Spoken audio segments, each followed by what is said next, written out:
And so the leaves fall. And soon the trees are bare.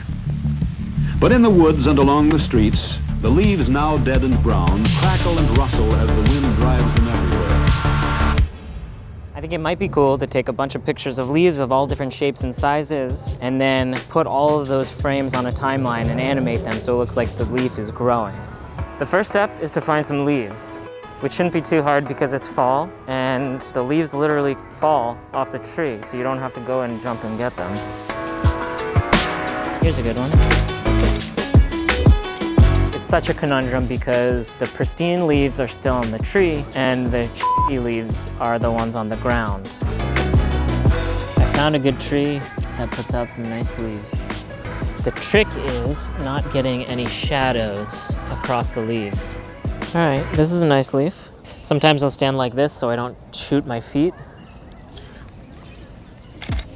What I want to try to do is to start like a skinny version of this and get fatter to the point where it's almost circular, and then transition somehow to like these little guys where it has some branches. But this one's nice. Skinny boys. Found some big boys. Big old leaves. I have no idea what kind of tree this is.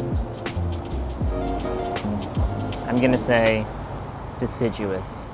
To make it easier for myself stabilizing all these photos in post is to try to stabilize it in camera.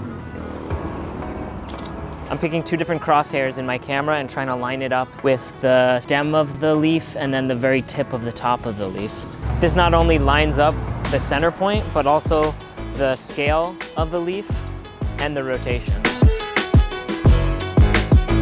We're back at the computer, and the first thing we want to do is download our photos. We want to take all of our leaf photos and apply a quick color grade in Lightroom. All right, so in this one, I didn't do a very good job of getting my feet out of the way. So we're gonna have to crop my shoes out. Now that we've thrown a color grade onto all our photos, we're going to export them to PNGs. So I've tried this a bunch of different ways, and all of the automatic, like warp stabilizer and track motion, they don't really work because the frames are so different. So all of this has to be done by hand. Is basically make an overlay.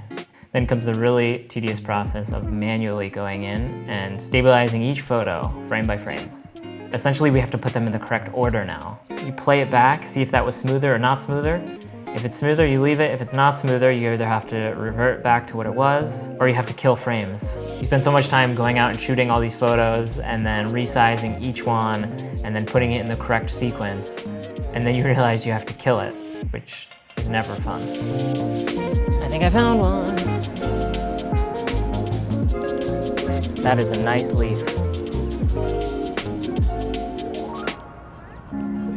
All right, all these leaves are brown, and the sky is gray. The leaf is one of the most important parts of a plant. Leaves capture the energy of sunshine and use it to make food. Living things in the world depend upon this food made by green.